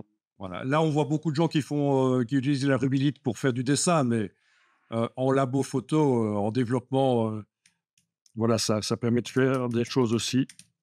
Ça vous dit quelque chose? Il y en a qui ont fait, qui ont utilisé la rubylite? Ça m'a un nom, le développement, oui. Ok. Donc, pour modifier, ben, c'est très simple. Il faut double-cliquer sur cette partie-là du masque. Et on a les options d'affichage du masque qui apparaissent et on clique là-dessus et on choisit la couleur. Bon, je vais passer en vert. Ok, ok. Voilà. C'était pas vraiment nécessaire ici, mais comme ça, vous voyez comment on fait. Oui, si vous avez une image avec des tomates rouges, le rouge transparent, ça ne va pas le faire. Mmh. Donc, l'idée ici, c'est de prendre le pinceau normal, pas le pinceau forme d'historique. On veut amener du blanc ou du noir. Et choisir de dessiner en noir ou en blanc.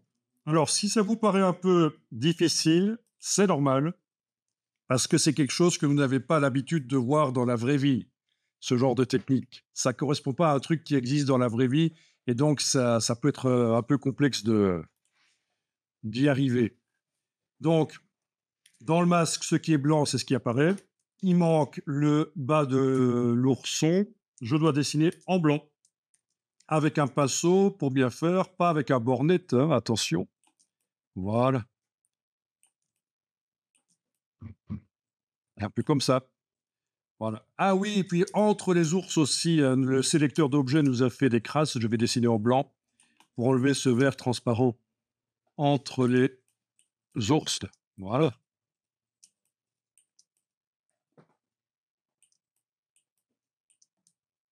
Bon, ça a l'air correct, ça, ou pas? Ah, ok, shit. Voilà.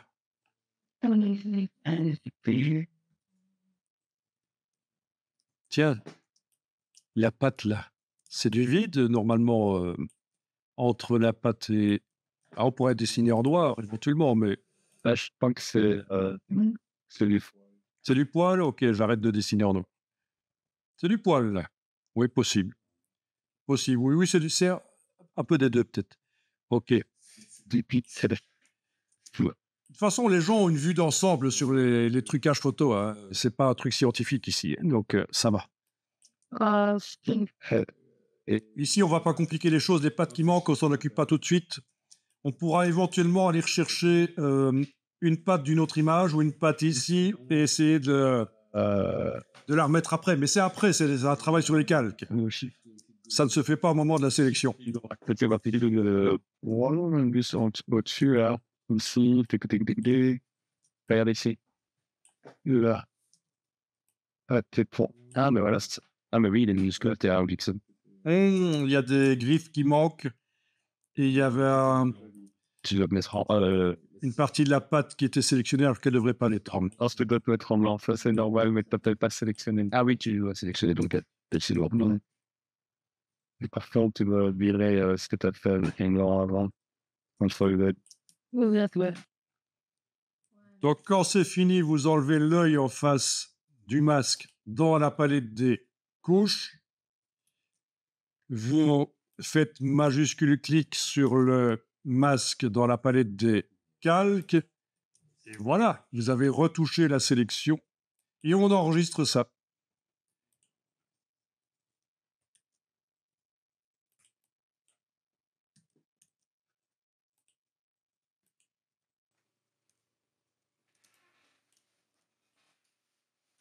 Bon, je sens que ça vous ennuie que les petits ours n'aient pas de pattes. Donc on va leur mettre une patte, hein.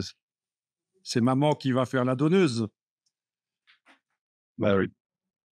Vous avez bien enregistré, on y va. Il y a plein de méthodes dans Photoshop. Je vous montre comment moi je ferai. Je vais prendre le calque,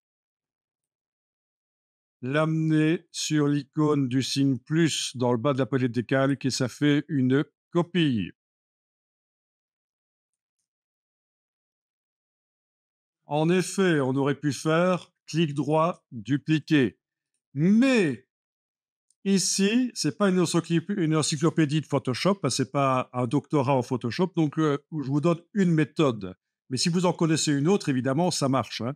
Mais je vais pas commencer pour toutes les choses à vous dire, on aurait pu faire comme ça aussi, et comme ça, et comme ça. C'est pour ça qu'on a... Voilà. Donc oui, mais clic droit dupliquer, parce qu'en fait, tu procèdes peut-être comme ça dans After Effects, si tu utilises After Effects. Oui.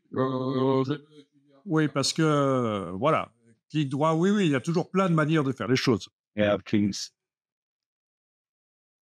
Ok, alors vous allez prendre le masque du dessus ici et le jeter à la corbeille. Attention, on ne prend pas le calque, ce serait idiot. C'est le masque qu'on prend et vous le jetez à la corbeille. Faites pas comme certains qui mettent ça à la corbeille qui est en bas à droite sur l'écran, ça c'est Windows ou le Mac. Et alors dans ce cas-ci, il nous donne le choix. Qu'est-ce qu'on fait? On supprime le masque, ok, ça c'est certain. Mais est-ce que les pixels invisibles sont effacés ou est-ce qu'ils réapparaissent? Dans ce cas-ci, on veut qu'ils réapparaissent. Donc, c'est l'option supprimer. Ah oui.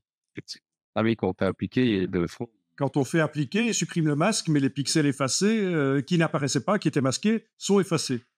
Voilà. Alors oui, en effet, chez toi, il y a un truc vraiment bizarre, mais c'est certainement explicable. Quand tu prends le masque et que tu l'amènes sur la corbeille, il te met aucun message et il enlève le masque forcément, mais il supprime les pixels. Tandis que si tu fais clic droit, supprimer le masque, il supprime le masque, ok, et il laisse les pixels.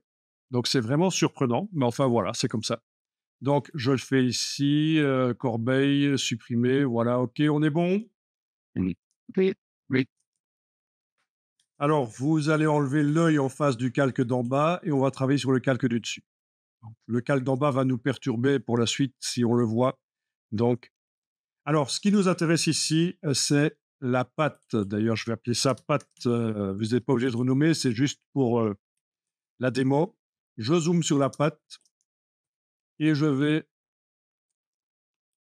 Comment est-ce qu'on va faire? Il y a plusieurs solutions. Peut-être au lasso, tout simplement. Vous avez le lasso. Ouais. Voilà, le lasso. Vous allez entourer la patte sans essayer d'aller contre, hein, c'est juste entourer la patte comme ça, voilà. Il y a toujours plein de manières de faire dans Photoshop. C'est ça un peu le problème de Photoshop en quelque sorte, c'est que c'est tellement souple comme logiciel que ce qu'il faut, c'est arriver à intégrer. C'est pas un logiciel à recette.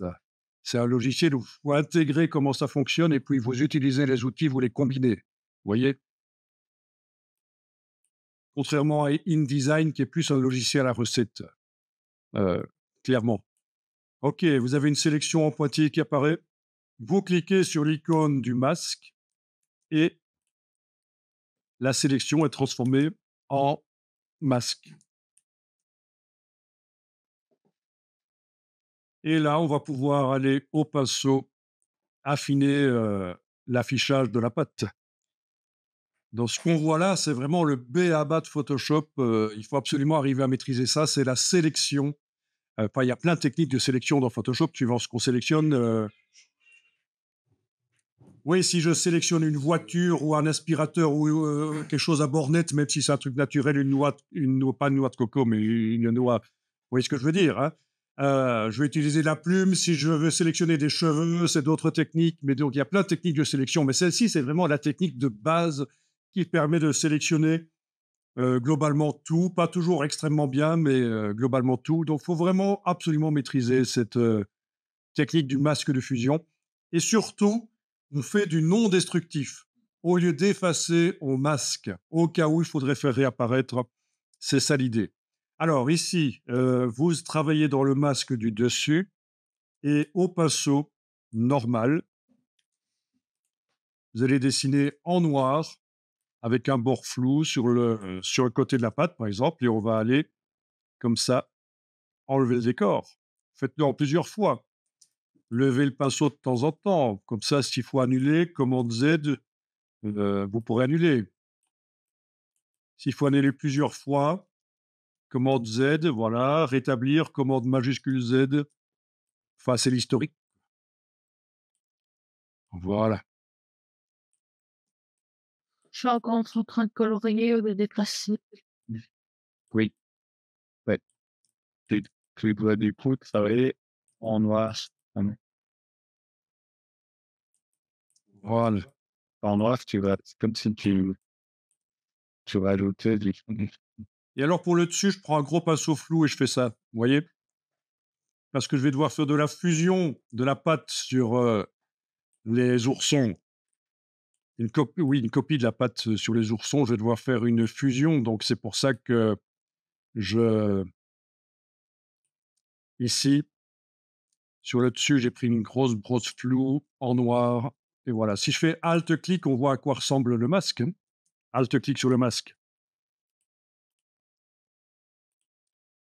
Voilà. Bon, ça, quand vous avez fait, vous enregistrez.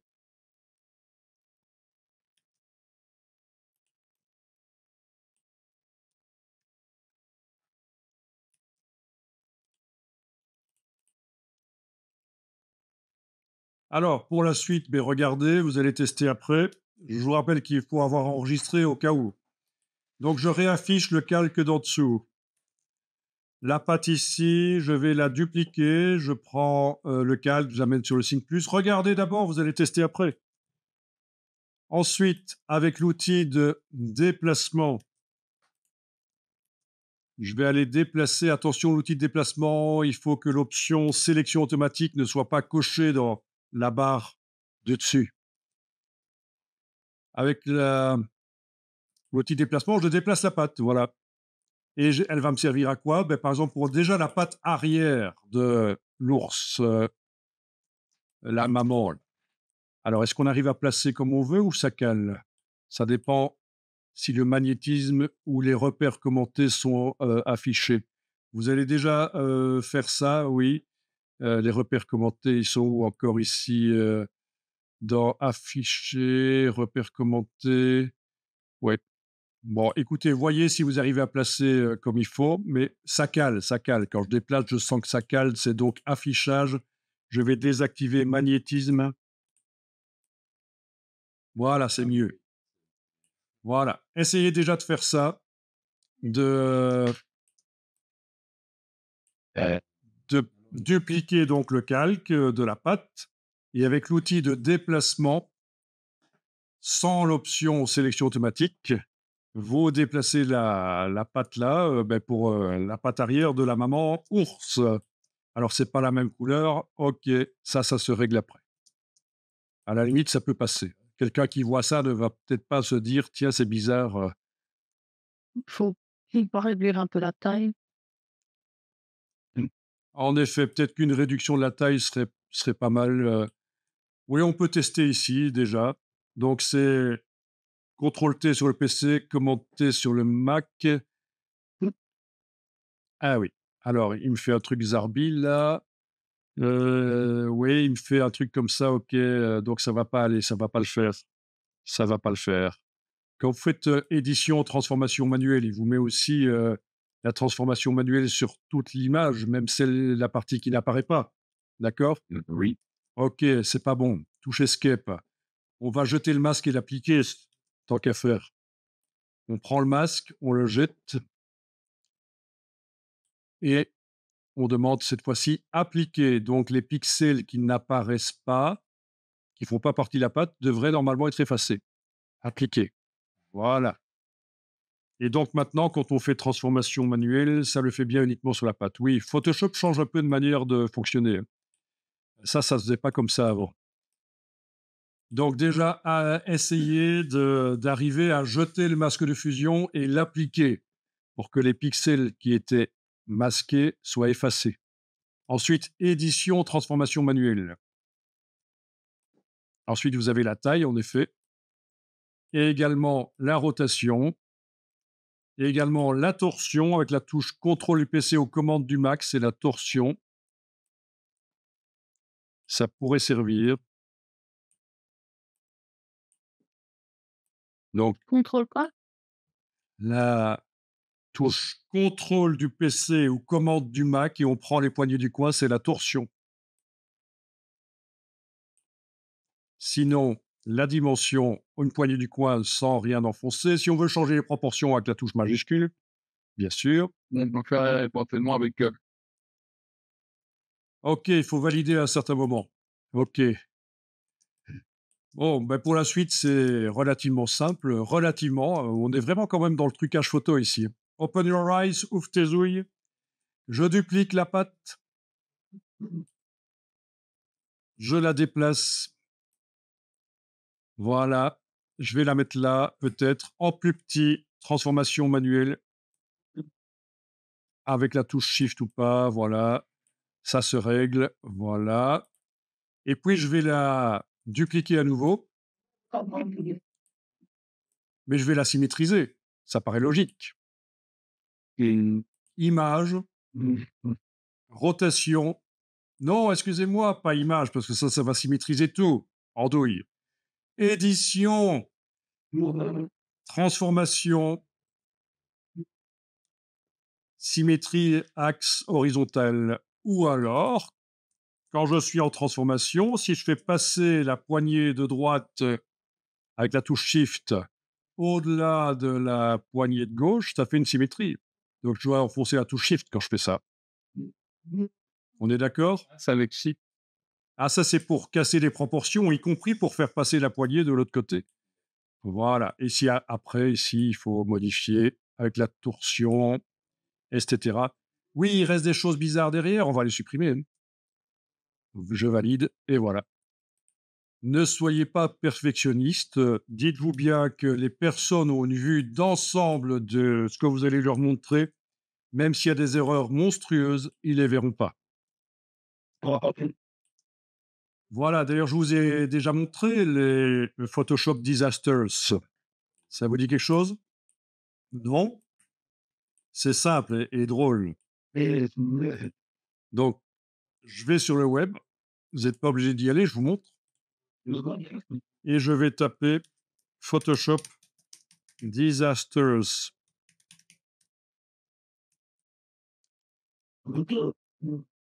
Et en fait, ce qui se passe, c'est que c'est des gens, des pros qui ont fait des retouches et ils avaient tellement le nez dans le guidon que même sur des couvertures de magazines, il y a des choses débiles qui sont arrivées, des gens à 3 mains, des gens à 3 jambes. Il y a quelque chose de très connu. D'ailleurs, on trouve une vidéo là-dessus où ceux qui ont fait ça s'expliquent. Sarkozy avec 3 jambes. Ah ouais. Donc, c'est simplement que... Oui, c'est simplement que A priori, il était fou, là. Avec sa montre, il avait 2 mains. derrière Sarkozy, sur une photo, il y avait son garde du corps. Le garde du corps a été supprimé, mais pas la jambe du garde du corps. Et on se retrouve avec cette photo-là, qui est passée dans un très grand magazine tiré à des dizaines de milliers d'exemplaires. Voilà. On a une jambe ici, on se demande pourquoi. Parce qu'il n'y a personne derrière Sarkozy. Donc c'est sa troisième jambe. Vous imaginez autre chose quand je parlais de la troisième jambe de Sarko. Mais non, c'est la jambe du garde du corps derrière. Donc c'est des erreurs et on ne le voit pas. Donc quand je vous dis qu'on a une vue d'ensemble sur les trucages photos, c'est ça que je veux dire. C'est que même avec des erreurs monstrueuses, ça ne se voit pas nécessairement. Bon, sinon, les Photoshop Disasters, vous allez pouvoir vous amuser avec ça. C'est très drôle. Où on a... C'est quoi ça? N'importe quoi. Voilà. Par exemple, quelqu'un qui a 3 pieds, tiens, il arrive à la fois à se laver le pied et en étant sur 2 pieds. C'est incroyable. Incroyable. Moi, je vous dis, on vit une époque formidable. Non, mais ça existe depuis longtemps, hein.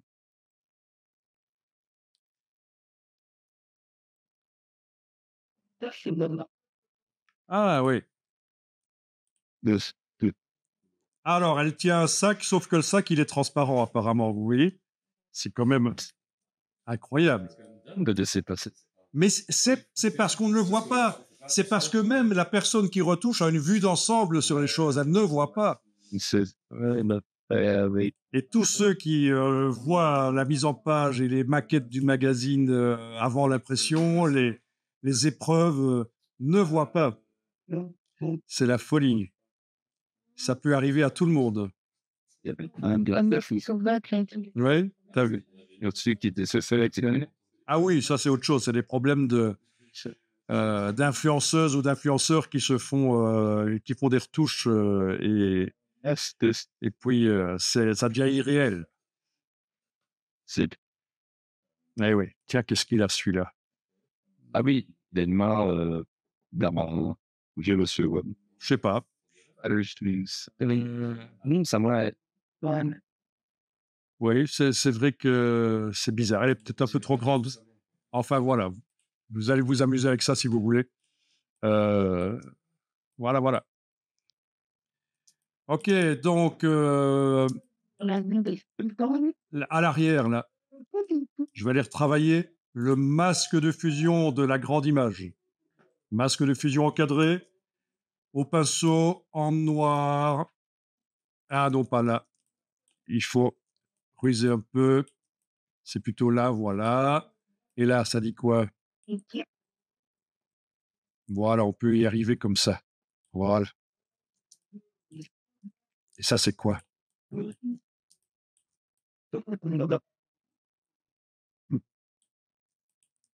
Ouais, on peut tenter ça.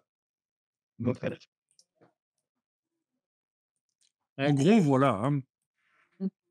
On a quand même amélioré les choses. C'est du trucage photo, voilà.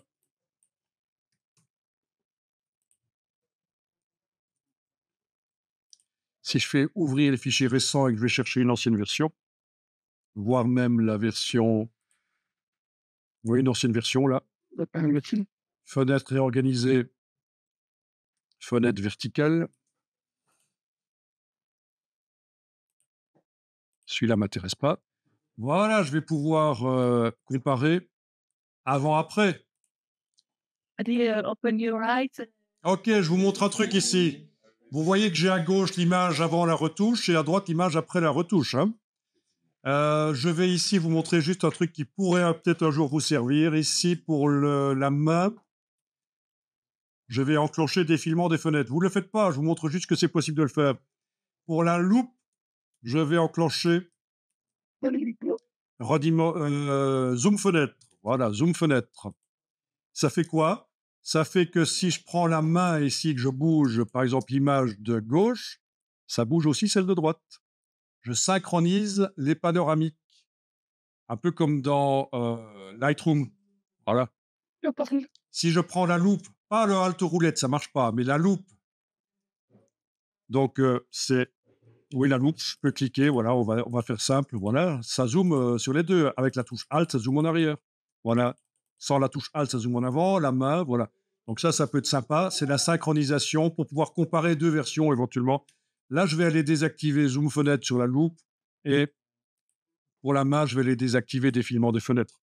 Voilà, comme ça, elles sont indépendantes, même, voilà, indépendantes au niveau des zooms. Il ne faut surtout pas utiliser Alt roulette quand vous synchronisez les zooms. Hein. Voilà. Et la main, c'est indépendant aussi. Voilà. Parce que j'ai désactivé les options. Alors, juste un test ici sur l'image de gauche que je mets en entier. Touche F pour passer full screen. Ah, c'est pas bon. OK. OK, je vais juste faire comme ça, voilà. Il ne faut pas oublier qu'on a aussi l'intelligence artificielle. Fenêtre calque, qu'est-ce qui se passe si j'entoure avec le lasso les pattes ici de l'ours et que je demande édition, remplissage génératif. Parfois, il invente les choses qui manquent. Parfois, il arrive à comprendre ce qui manque. Peut-être pas ici, mais parfois. Pour les ombres notamment, pour faire des ombres, ça peut parfois servir. Ah, il a inventé des pattes. Elles sont pas géniales. Hein. Mais il a inventé, il a fait. Il a fait. Donc, voilà. Sinon, ici, Si je compare avec ce que c'était avant, il est raccourci en fait en plus. Il est raccourci, c'est nul. Donc, vous voyez, ça marche pas dans ce cas-ci, mais c'est un truc à tester. Ok, je jette. Ce qu'on a fait sur l'autre image est beaucoup mieux.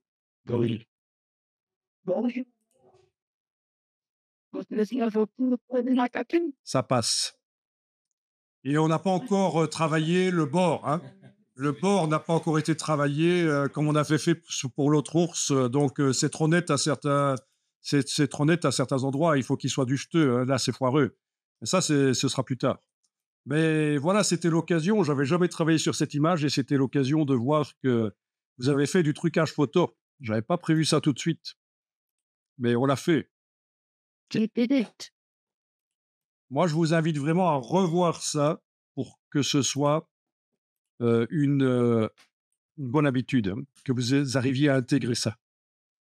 Parce que c'est super important, on est vraiment dans le cœur de Photoshop ici, la base de Photoshop, les trucages comme ça. Si vous arrivez à faire ce genre de choses, vous arriverez à faire aussi des mélanges de deux animaux, hein, des chimères, de 2-3 animaux, hein, genre un cheval avec une tête d'aigle, c'est un peu ce genre-là, quoi.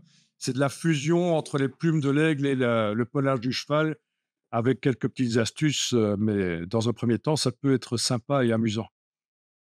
À ta question, je vais revenir à l'autre version ici, voilà. it's a tweet. Donc, on avait fait une sélection au lasso. Non, d'abord, on avait dupliqué le calque, voilà, enlevé l'œil en dessous, jeté le masque de fusion en supprimant, voilà, donc toute l'image réapparaît. C'est une des manières de faire. Il y en avait une autre qui s'appelait le copier avec fusion, mais voilà, ce sera pour une autre fois. Là, on a manipulé des calques, c'est facile. Et donc, on clique sur le masque de fusion. Et donc, ta question, c'est, tu as fait un travail au pinceau dans le masque de fusion en dessinant en noir pour Voilà, comme ça, à peu près, hein. Voilà, j'ai pris un trop gros pinceau, mais c'est un peu l'idée. Et donc, sur le dessus, c'est trop net, c'est ça? Donc, beh, la solution, c'est de prendre un gros pinceau à bord flou et de venir comme ça. Ah, ça c'est Voilà. Et si je fais Alt-clic sur le masque, on voit que j'ai mis du gris, en fait. Le pinceau à bord flou a fait du gris. J'annule pour montrer que si j'avais entre-temps jeté le masque de fusion en demandant de l'appliquer cette fois-ci, mais j'ai plus le masque de fusion pour aller mettre ce flou.